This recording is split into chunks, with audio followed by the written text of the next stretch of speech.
Hello friends, நம்ம இப்போ எங்கே வந்திருக்கோம் அப்படின்னு பார்த்தீங்கன்னா சக்கரவள்ளி கிழங்கு சாகுபடி செய்யக்கூடிய ஒரு தோட்டத்துக்கு தான் இப்போ வந்திருக்கோம். இந்த சக்கரவள்ளி கிழங்கு எப்படி சாகுபடி செய்வது, எப்படி அதை அறுவடை செய்கிறது அப்படின்றத பற்றி நம்ம விவசாயிகிட்ட கேட்டு தெரிஞ்சுக்கலாம். வாங்க வீடியோக்குள்ளே போகலாம். அண்ணே, உங்கள் பேர், உங்கள் ஊர் அதை சொல்லுங்களேன். என் பேர் கணேசன் சார். விவசாயி தான். நாங்கள் பரம்பரையாகவே நாங்கள் ஃபுல்லாகவே வருஷம் ஃபுல்லாகவே சக்கரவள்ளி கிழங்கு, இந்த சீசன் போர் சக்கரவள்ளி கிழங்கு தான் நடுவோம். மற்றபடி வியாபாரமும் பண்ணிகிட்ருக்கேன் நான். எட்டய கவுண்டனூர், முரளிக்கோட்டை போஸ்ட், இது திண்டுக்கல் மாவட்டம் சார். இது எப்படி விவசாயம் பண்ணணுங்க? இது சார் நம்ம சோளம் இது மாதிரி தான் கொஞ்சம் கரை பெருசாக இருக்கணும் சார். கரை பெருசாக நட்டால் நம்ம குச்சிக்கிழம்பு கரை மாதிரி இருந்தால் நல்லா பரவலாக நடவு போடணும். ரெண்டாவது இதுக்கு மருந்து செலவில்லை, உரச்செலவு அதிகமாக தேவையில்லை. யூரியா 300 யூரியா மூட்டை யூரியா மட்டும் இருந்தால் போதும் இதுக்கு. ரெண்டாவது களை எடுத்தாலும் எடுக்காட்டி இந்த கொடி போட்டு மூடிடுது. தண்ணி செலவு அதிகம் கம்மி, 10 நாள் 12 நாளைக்கு. ஏன்னா கொடி போட்டு போனால தண்ணி ஈரப்பசம் இருந்துக்கிட்டே இருக்குது. செலவு அதிகம் கம்மி. எந்த விலைக்கு விற்றாலும் சக்கரவள்ளி கிழங்குல லாபம் தான் கிடைக்கும், லாஸ் ஆகாது. அந்த அளவுக்கு லாபம் இருக்குது இதில் சக்கரவள்ளி கிழங்குல. இப்போ எவ்வளோ நாளுக்கு அப்புறம் அது 3 மாதம் 3 மாதத்தில் வெட்டு எடுத்துடலாம். 90 ரூபா 8 எடுக்கலாம். 4 மாதம் 5 மாதம் கூட விடலாம் அறுக்கலாம்னா. அதுக்கு தகுந்த மாதிரி பெருவெட்டு ஆகிட்டே இருக்கு கிழங்கு. இந்த மாதிரி பெருவெட்டு நீளமாக வந்துடும். பெருவெட்டாயிரும்.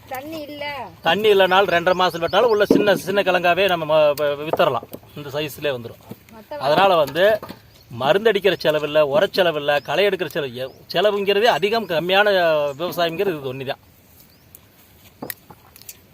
ஒரு ஏக்கருக்கு எத்தனை டன் வரும்? அது உங்களை காட்டை பொறுத்து, காட்டில் இருக்கிற சத்தை பொறுத்து நடவு கரெக்டாக போடணும். அதிகமாக அளவுக்கு மாரி பக்கம் போட்ட மாதிரி கிழங்கு வைக்காது. கொடி எக்குத்தப்ப ஏறினாலும் கொடி கிழங்கு வைக்காது. இது ஒரு அளவுக்கு கொண்டு வரணுங்க சார். அப்போ தான் அதோட மகசூல் எவ்வளோ வேணாலும் வரும். அந்த காடு சரியில்லைன்னா அதிகமான சத்தும் கொடுக்கக்கூடாது. அதிகமான தண்ணியும் கொடுத்தாலும் கிழங்கு வைக்காது. கொடி தான் ஏறிது, வெறும் கிழங்குள்ளே வைக்காது. நார்மலாகவே இருக்கணும். இப்போ ஒரு ஏக்கருக்கு குறைஞ்சது எவ்வளோ வந்தால் நமக்கு லாபம்? ஏக்கருக்கு ஒரு 200 பை வரும் சார். 200 பைன்னு ஒரு 2 லட்ச ரூபாய்க்கு பக்கம் வரும். நல்லா வச்சமக்கு 200 பை வரும். இப்போ மார்க்கெட் எங்கே இப்போ அதிகமாக இது போகுது? இப்போ ஈரோடு தான் சார் மெயின். இது சக்கரவள்ளி கிழங்கு அவங்க அந்த ஏரியாவில் விரும்பி சாப்பிட்றாங்க. பொங்கல் அதுக்கெல்லாம் ஒரு 1500 பை 2000 பை பொங்கலுக்கும் சிவராத்திரிக்கு மட்டும் ஒரு நாளைக்கு 2000 4000 பை 2 நாளைக்கு தேவைப்படுது. அது இல்லைன்னா அங்கே மெயின் ஈரோடு தான் சார். இது சக்கரவள்ளி கிழங்கு ஒட்டஞ்சத்திரத்துக்கு போகிறதே பாதி ஈரோட்டுக்கு தான் சார் போகுது. அந்த ஏரியாக்காரங்க இதை சாப்பிட்டு பழகிட்டாங்க. இது திருவிழாவுக்கு அதுக்கு விசேஷத்துக்கு வச்சு கும்பிட்டு பழகிட்டாங்க சிவராத்திரிக்கு. அங்கே தான் சார் மெயின். கீழே கிழங்கு வச்சிருச்சு அப்படின்றத நம்ம எப்படி தெரிஞ்சுக்கிறது? உங்களுக்கு கிழங்கு வச்சிருக்கிறதுக்கு தண்ணி கட்டும் போதே தெரிஞ்சு போகும் சார். விடகா தெரியும். அது இல்லாமல் நம்ம 3 மாதத்துக்கு மேலே ஆரம்பிச்சிட்டாவே அதுக்கு பருவம் வந்துருச்சுன்னு அர்த்தம். அவ்வளோதான் சார். 4 மாதத்துக்கு மேலே விட்டு அந்த புழு கடி அதெல்லாம் விழுந்துடும் சார். வேஸ்ட் ஆகிடும். இந்த புழுவுக்கு மருந்தெல்லாம் அடிக்க மாட்டிங்களா?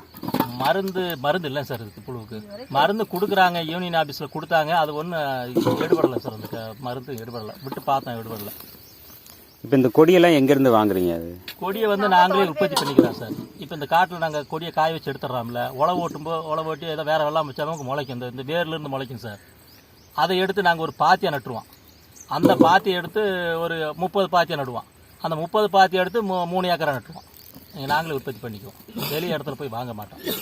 இது நமக்கு விதை பொருளும் மிச்சம். விதை பொருள் நம்மளே உற்பத்தி பண்ணிக்கிறோம். யூரியாங்கிறது 1000 2000 போடுற அந்த டிஏபி போட தேவையில்லை. வெறும் 300 யூரியா போட்டால் போதும்.